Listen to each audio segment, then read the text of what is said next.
Best Network Design Sessions from Cisco Live US 2020, Episode 57. Hey friends, nerds, geeks, and Ziglets out there. Welcome back to another episode of the Zigbits Network Design Podcast, where zigabytes are faster than gigabytes. As always, our goal is to provide you with real-world context around technology. I'm your host, Zig Ziga, and today we are going to cover the final Cisco Live on-demand release of the sessions. All those technical sessions that we love and we care about, well, they're getting released this week. If you haven't seen it yet, they will be out there for you to consume, and we're going to cover down on the top network design sessions for the entire year. Let's get into it. Hey friends, Zig here, and let's just recap. Cisco Live had to be 100% virtual because of everything going on with the pandemic. So because everything had to be virtual, all of the sessions, all those technical sessions that we all love, those deep dive technical 90-minute, 120-minute sessions, they all had to be done online virtually. If you have not seen one of these shows before, so we this year have covered every release as it's happened. So we had a release back in June, that was release number 1. Then we had a release in July, that was release number 2. And now in September is release 3, or the final release of all of the on-demand sessions for Cisco Live US 2020. So what we're doing in this episode is we're gonna have the last chunk of what we approve as design sessions that you should look at if you want to be a better or the best network designer that you can be. Also, these are sessions that you should watch if you are going after that CCDE, that Cisco Certified Design Expert certification. A couple of things to call out, my friends. The session IDs have changed this year because it is a digital event or a virtual event. So the session IDs have an extra identifier in front of the session ID name. So instead of it being, for example, BRKRST2044, which is my session, it's DGTL-BRKRST-2044. So they just added an extra identifier at the front just to be clear that, hey, this is a digital version of that session. Out of those 265 sessions, we have narrowed it down to 26 sessions that are network design, Zigbits focused, technical CCD sessions for you to consume. The first session, in no particular order, mind you, is DGTL-BRKENT-2711 And again, that has our identifier for digital, DGTL-BRK breakout session. CLD, that is cloud. That's our cloud identifier there. And then obviously the digits 2431. This is secure your apps in a cloud world. Discover the critical cloud security controls and the journey to automating policy controls. So this session has a lot of words in the title, but really what I kind of articulate this session to being is something that is top of mind these days. It is critical. We're talking about security, we're talking about cloud, and then we're also talking about automation, which are 3 of the main things going on in this world, right? Everything's moving to cloud, to a public cloud, private cloud, multi-cloud, on-prem, off-prem, some sort of world. And then everything's focused on security. How do you maintain security of your resources in the cloud? So we're talking about not just your applications, but applications are part of that. Or I would probably call it more just, not just applications, services.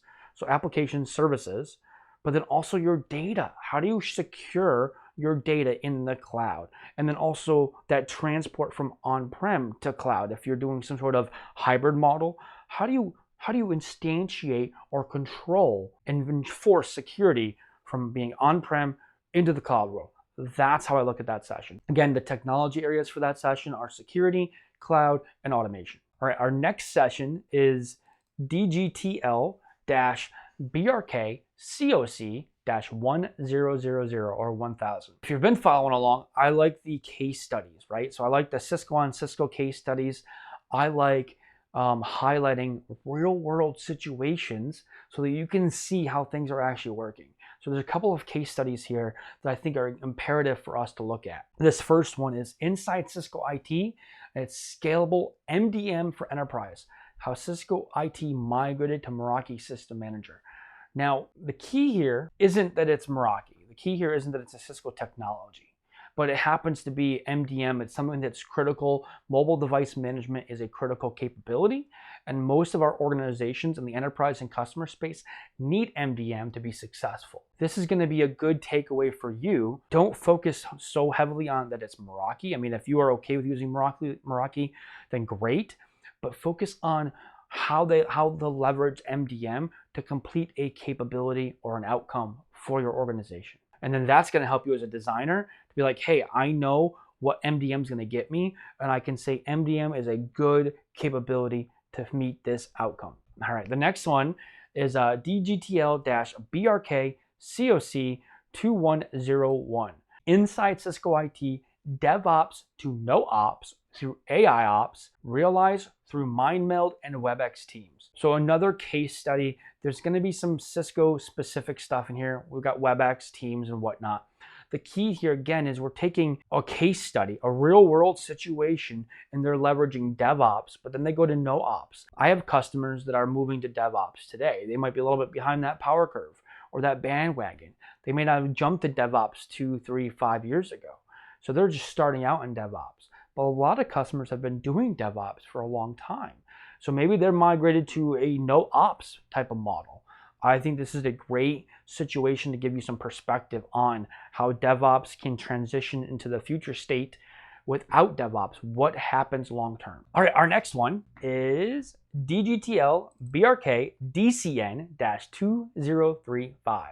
Now this one's going to be really focused on data center. It's VXLAN, BGP, EVPN based multi-site. You're going to have to learn VXLAN.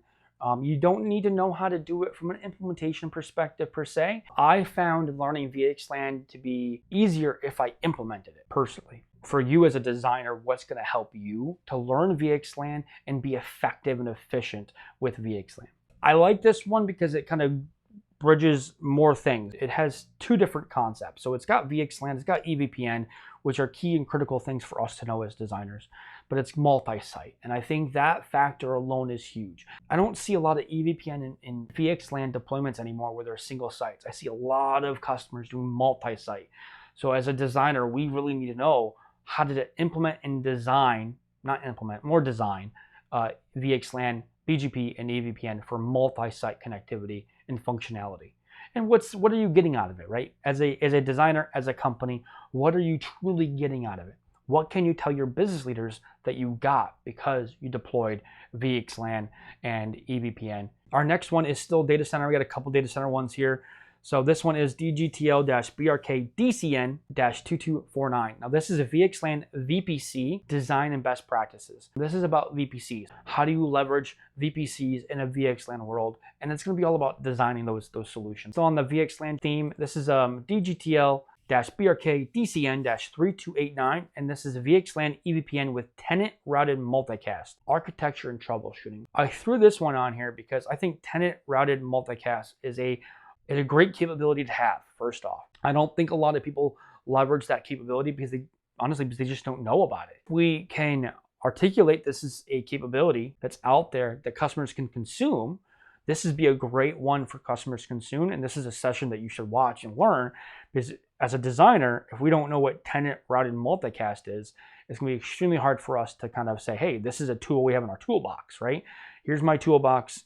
I can grab that tool out and I can leverage that tool in this specific situation. Without tenant routed multicast within VXLAN, you have to really do some funky multicast situations. I'm telling you, it is quite complex and it's quite tedious. You really have to have some out-of-line devices to handle some of your PIM neighborships and really kind of instantiate that per VRF. The next one's BRKENT-2711.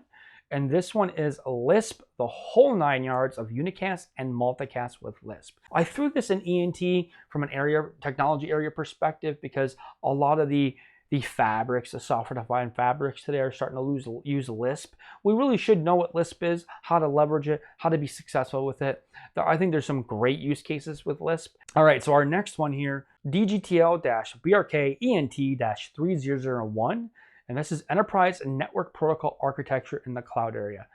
I liked this session. I like the title alone because it's talking about what we know as enterprise architectures or enterprise protocols. We have tons of protocols in the enterprise space. I would say for the most part as designers, we know how to deploy and design and architect those protocols. When we add cloud to this, the whole cloud environment, cloud as a service, cloud infrastructure, I mean, every buzzword that's out there, going to cloud, multi-cloud, how do we leverage or how do we build our enterprise protocols with cloud in mind? I think we have to transition our designs and our mindsets to leveraging cloud.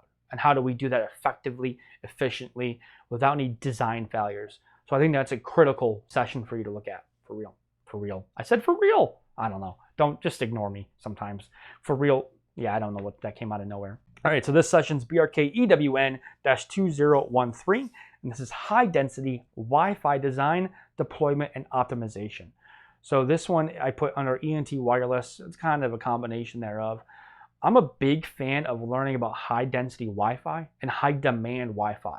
I think those use cases aren't as available to us as designers. So if you have a high density and high demand, and sometimes they're not the same, high density might be something like a big stadium, and your Wi-Fi would be high dense, right? You have a whole bunch of people connecting to Wi-Fi, but their demand may not be high. Demand meaning like how much bandwidth do they need to consume to be effective, right? So their demand, the amount of bandwidth they need might be pretty low. That's high dense. Now, if you get high demand might be something where like you're doing video calls over Wi-Fi. So you're doing high def 4K video calls over Wi-Fi, which would require a lot of bandwidth to achieve. And then when you put them together, high dense and in high demand, that's a lot of big wireless architecture design requirements that you would have to design as a designer. I like that they did this year. High dense design, deployment, optimization. Those are critical for success as a designer. I actually think we don't focus enough on wireless design.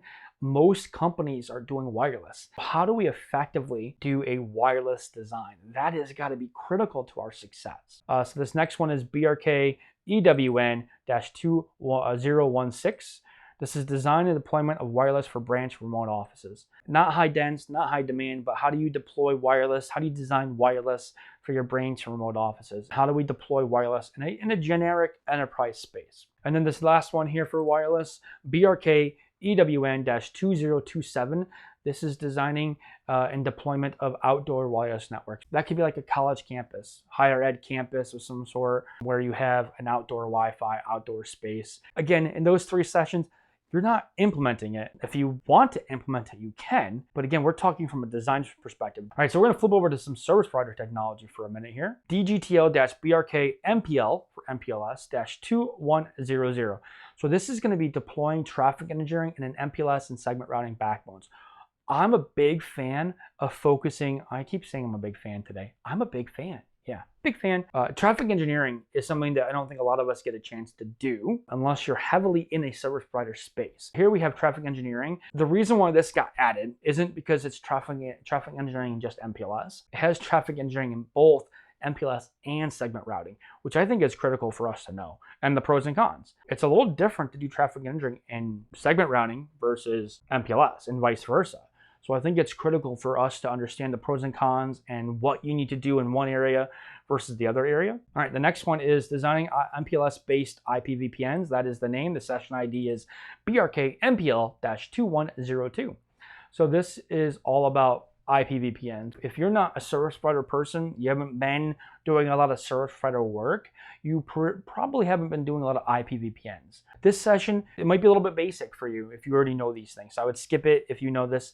But for those that are enterprise people that know some BGP, but they've never done VPN technology within BGP, like MPLS, L3 VPNs, L2 VPNs, pseudo-wires, then this is probably going to be a session that you want to go through and learn. So this next one, it's a BRKMPL-2115, so another MPLS/service provider one. And this one is MPLS architecture approaches for data center and cloud. Again, here we are doing a cross architecture type of session, right? And I would call it a cross architecture.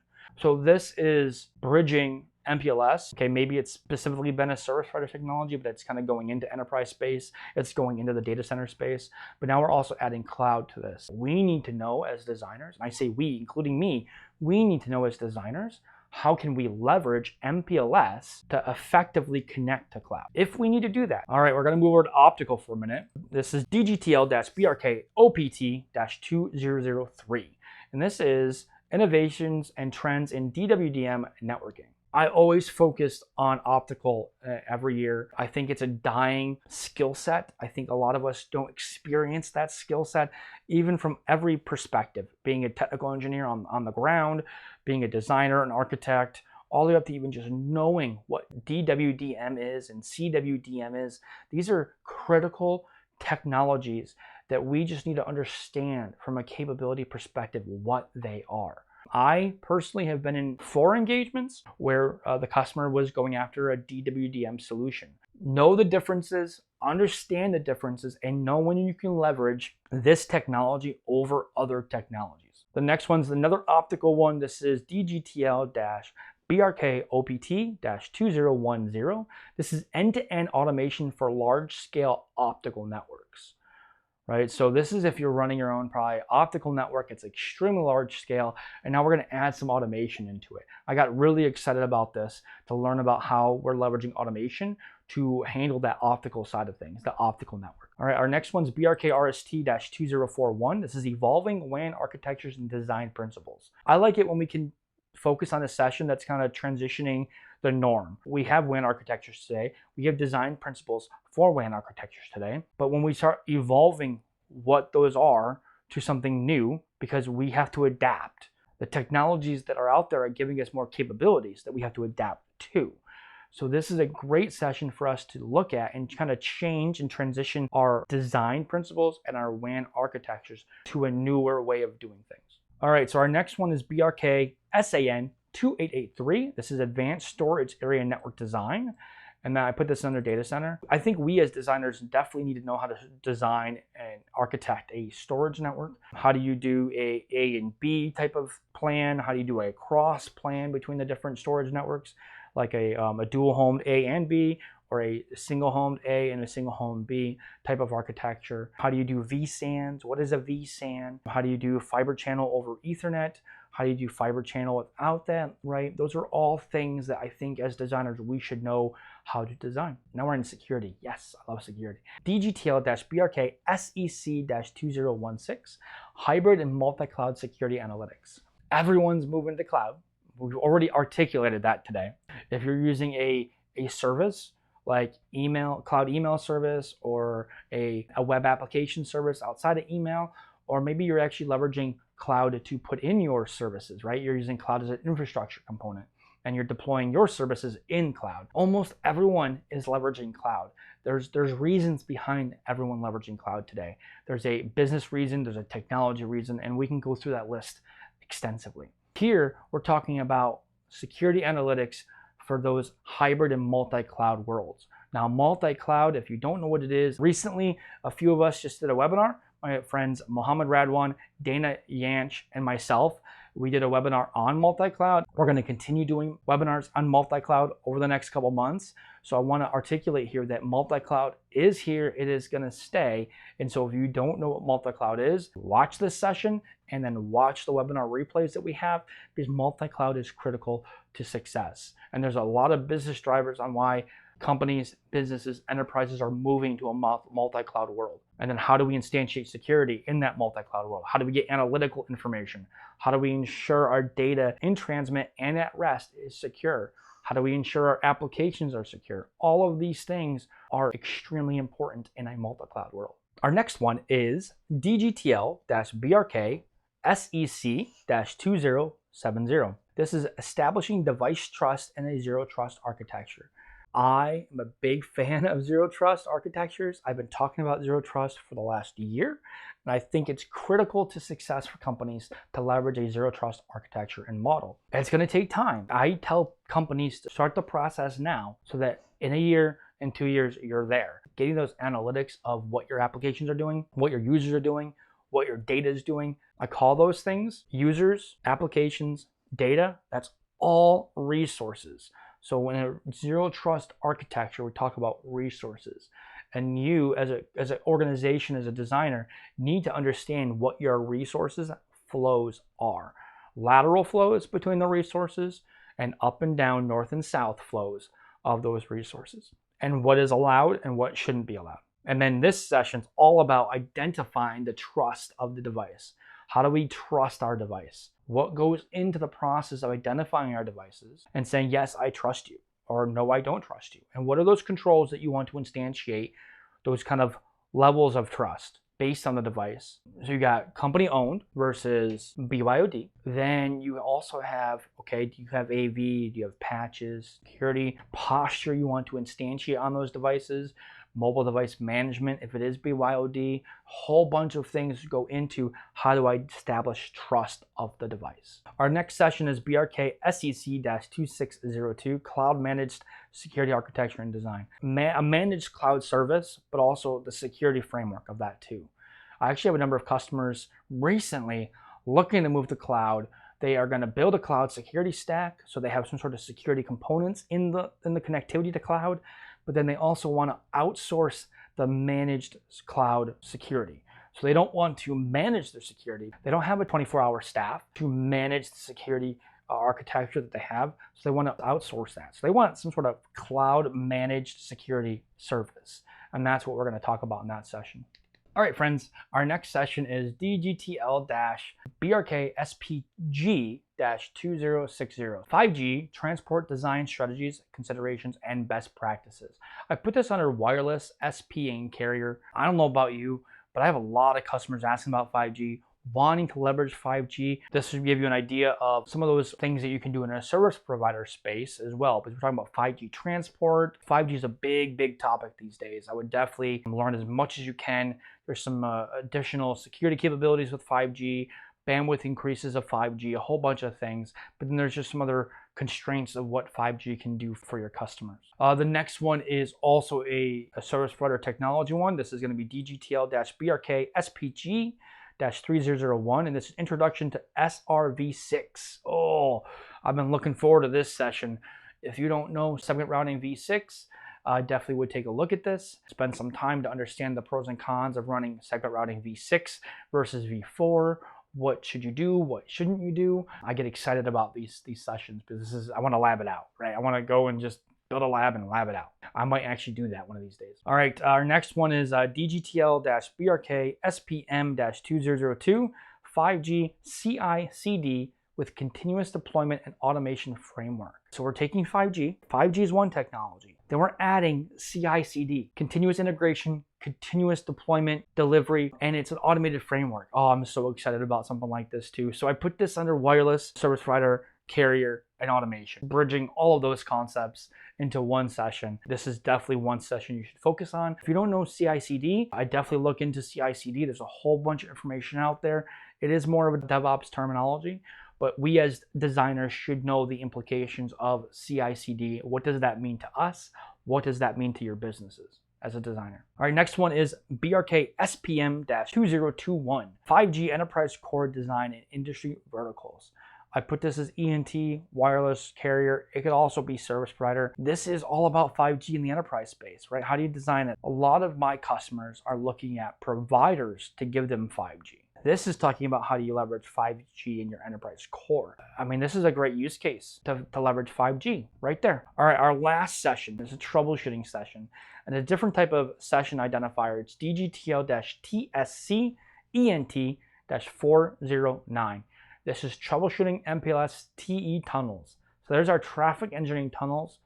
I threw this one in here. If we don't touch traffic engineering tunnels that often, how are we going to know how to troubleshoot it? This session can give you the framework on how to troubleshoot MPLS traffic engineering tunnels so that whenever you see them in the wild, you see them when you're designing a solution, you know that, hey, this is an issue with traffic engineering tunnels. You understand the implications of that protocol, of that technology, that solution, and how to leverage it. That is our best network design sessions from Cisco Live US 2020. I hope you enjoyed it. It was a lot of fun putting this together. We did about 20 sessions in the first release in June, and then another 20 sessions in July, and now 26. So we've got about 66, 67 sessions for you to consume. I think that is a pretty good short list from a network design perspective. Leverage your own mind, figure out what you need assistance with from a design perspective, and then go conquer it. This list should give you a quick start on how to just spin up on some of these technology areas that you might be weak in. Hey friends, this is going to close out today's show. If you have any questions, comments, concerns, feel free to reach out to me at any point in time. You can find me on all the socials. You can also email me at zig@zigbits.tech. If you want any more content, if you have any ideas on something that you would like me to cover, be it a design situation like this, more design kind of focused, or even if you want me to go down into the weeds on a technology, I can go through a real world situation on really any technology that you find interesting. If you're on the podcast, please feel free to add a comment. Today's show notes will be at zigbits.tech/57. You can email me at zig@zigbits.tech. If you're watching this on the YouTube, add a comment below in the description, and I can add any content that would resonate with you, that you would enjoy into the YouTube channel or into the podcast. And I'm really just doing stuff here for you to consume, so just let me know what you want to see. All right, my friends, until next time, bye for now.